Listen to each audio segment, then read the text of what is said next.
साईं बाबा की जय। अध्याय 30।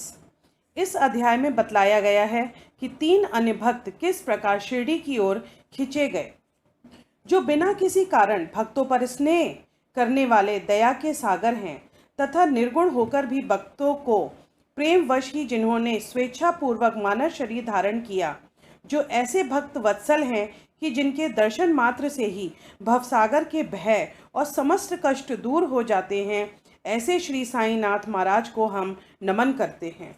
भक्तों को आत्मदर्शन कराना ही संतों का प्रधान कार्य है।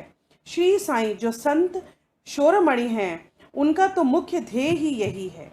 जो उनके श्री चरणों में जाते हैं, उनके समस्त पाप नष्ट होकर निश्चित ही दिन प्रतिदिन प्रगति करते हैं। उनके श्री चरणों का स्मरण कर पवित्र स्थानों से भक्तगण शिरडी आते हैं और उनके समीप बैठकर श्लोक पढ़कर गायत्री मंत्र का जाप किया करते हैं।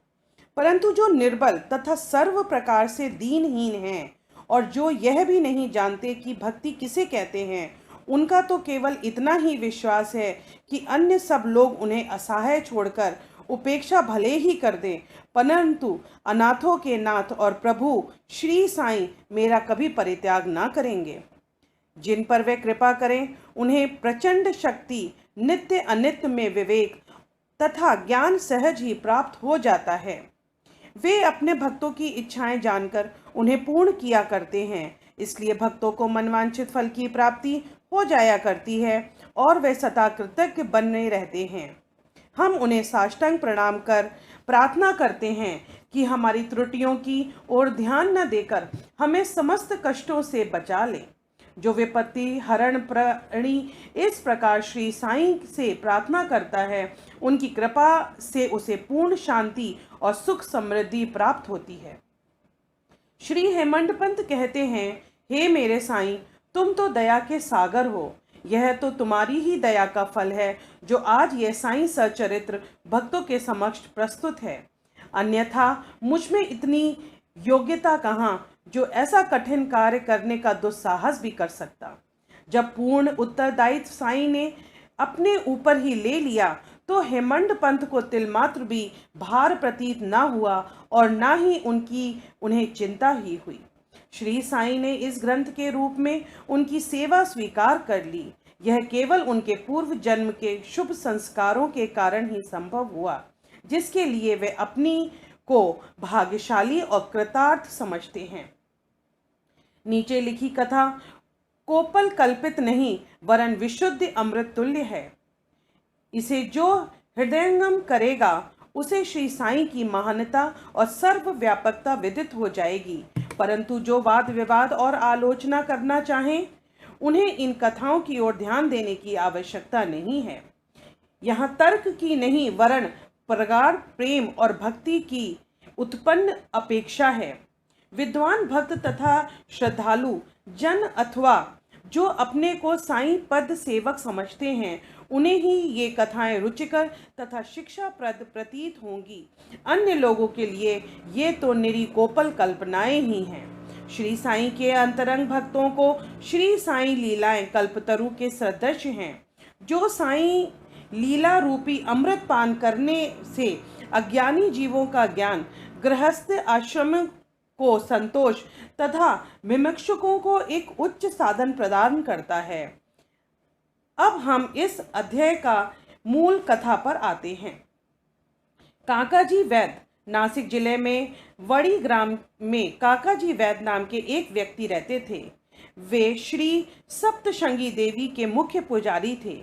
एक बार वे विपत्तियों में कुछ इस प्रकार ग्रसित हो गए कि उनके चित्त की शांति भंग हो गई और वे बिल्कुल निराश हो उठे।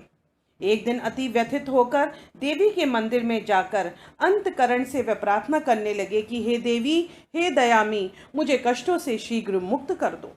उनकी प्रार्थना से देवी प्रसन्न हो गईं और उसी रात उनको स्वप्न में बोली कि तू बाबा के पास जा, वहाँ तेरा मन शांत और स्थिर हो जाएगा। बाबा का परिचय जानने को काकाजी तो बड़े उत्सुक थे, परंतु देवी से प्रश्न करने के पूर्व ही उनकी निद्रा भंग हो गई। वे विचारने लगे कि ऐसे ये कौन से बाबा हैं जिनकी ओर देवी ने मुझे संकेत किया है। कुछ देर विश्राम करने के पश्चात वे इस निष्कर्ष पर पहुंचे कि यह संभवतः शिव जी ही होंगे। इसलिए वे पवित्र तीर्थ त्र्यंबक नासिक गए और वहां 10 दिन व्यतीत किए। वे प्रायः काल उठकर स्नानादि से निवृत्त हो रुद्र मंत्र का जाप कर साथ ही साथ अभिषेक व अन्य धार्मिक कृत्य भी करने लगे, परंतु उनका मन पूर्वता ही अशांत बना रहा। तब फिर अपने घर लौटकर वे अति करुण स्वर में देवी की स्तुति करने लगे। उसी रात्र में देवी ने उन्हें पुनः स्वप्न में दर्शन देकर कहा कि तू व्यर्थ ही त्र्यंबकेश्वर क्यों गए हो? बाबा से तो मेरा अभिप्राय था शिरडी के साईं सामर्थ्य से। अब काका जी के समक्ष मुख्य प्रश्न यह उपस्थित हो गया कि वे कैसे और कब शिरडी जाकर बाबा के दर्शन का लाभ उठाएं। यथार्थ में यदि कोई व्यक्ति किसी संत के दर्शन को आतुर हो तो केवल संत ही नहीं, भगवान भी उनकी इच्छा पूर्ण कर देते हैं। वस्तुतः यदि पूछा जाए तो संत और अनंत एक ही हैं और इनमें कोई भिन्नता नहीं है। यदि कोई कहे कि मैं स्वतः ही अमुक संत के दर्शन को जाऊंगा, तो वह उसे निर्दम्भ के अतिरिक्त और क्या कहा जा सकता है? संत की इच्छा के विरुद्ध उनके समीप जाकर कौन दर्शन ले सकता है? उनकी सत्ता के बिना वृक्ष का एक पत्ता भी नहीं हिल सकता। जिनकी तीव्र उत्कंठा संत दर्शन की होगी, तदनुसार ही उनकी भक्ति और विश्वास में वृद्धि होती जाएगी और उतनी ही शीघ्रता से उनकी मनोकामना भी पूर्ण होंगी। जो निमंत्रण देता है वह आदर आतिथ्य का प्रबंध भी करता है। काका जी के संबंध में सचमुच यही हुआ। श्यामा की मान्यता। जब काका जी शिरडी यात्रा करने का विचार कर रहे थे, उसी समय उनके यहाँ एक अतिथि आए। श्यामा के अतरंग भक्तों में से एक थे। वे ठीक इसी समय वड़ी में क्यों और कैसे आ पहुँचे, अब हम इस पर दृष्टि डालेंगे। बाल्यावस्था में वे एक बार बहुत बीमार पड़ गए थे। उनकी माता ने अपनी कुलदेवी सप्तशृंगी से प्रार्थना की कि यदि मेरा पुत्र निरोगी हो जाए तो मैं उसको आपके श्री चरणों में लाकर डालूंगी। कुछ वर्षों के पश्चात ही उनकी माता के स्तन में दाद हो गया। तब उन्होंने पुनः देवी से प्रार्थना की कि यदि मैं रोग मुक्त हो जाऊं तो मैं तुम्हें चांदी के 2 स्तन चढ़ाऊंगी। इस पर ये दोनों वचन अधूरे ही रहे, परंतु जब वह मृत्यु शैया पर पड़ी थी तब उन्होंने अपने पुत्र श्यामा के समीप बुलाकर उन दोनों वचनों की स्मृति दिलाई तथा उन्हें पूर्ण करने का आश्वासन पाकर प्राण त्याग दिए। कुछ दिनों के पश्चात वे अपनी यह प्रतिज्ञा भूल गए और इसे भूले पूरे 30 वर्ष व्यतीत हो गए। तभी एक प्रसिद्ध ज्योतिषी शिरडी आए और वहां लगभग 1 मास ठहरे। श्रीमान बूटी साहेब और अन्य लोगों को बतलाई उनकी सभी भविष्यवाणी प्रायः सही निकली, जिसने सबको पूर्ण संतोष किया था। श्यामा के लघु भ्राता बापा जी ने भी उनसे कुछ प्रश्न पूछे। तब ज्योतिषी ने उन्हें बतलाया कि तुम्हारे ज्येष्ठ भ्राता ने अपनी माता को मृत्यु शैया पर जो वचन दिए थे उनके अब तक पूर्ण न किए हैं। इसी कारण देवी असंतुष्ट होकर तुम्हें कष्ट पहुंचा रही है। ज्योतिषी की बात सुनकर श्यामा को उन अपूर्ण वचनों की स्मृति हो आई। अब और विलंब करना खतरनाक समझकर उन्होंने सुनार को बुलाकर शीघ्र चांदी के 2 स्तन तैयार कराए और उन्हें मस्जिद में ले जाकर बाबा के समक्ष रख दिए तथा प्रणाम कर उन्हें स्वीकार कर वचन मुक्त करने की प्रार्थना करी। श्यामा ने कहा कि मेरे लिए तो सप्तशृंगी देवी आप ही हैं, परंतु बाबा ने आग्रह कहा कि तुम इन्हें स्वयं ले जाकर देवी के श्री चरणों में अर्पित करो। बाबा की आज्ञा व उदी लेकर उन्होंने वड़ी को प्रस्थान कर दिया। पुजारी का घर पूछते पूछते वे काका जी के पास जा पहुँचे। काका जी उस समय बाबा के दर्शन को बड़े उत्सुक थे और ठीक ऐसे ही मौके पर श्यामा भी वहां पहुंच गए। वह संयोग भी कैसा विचित्र था। काका जी ने आगंतुक से उनका परिचय प्राप्त कर पूछा कि आप कहाँ से पधार रहे हैं।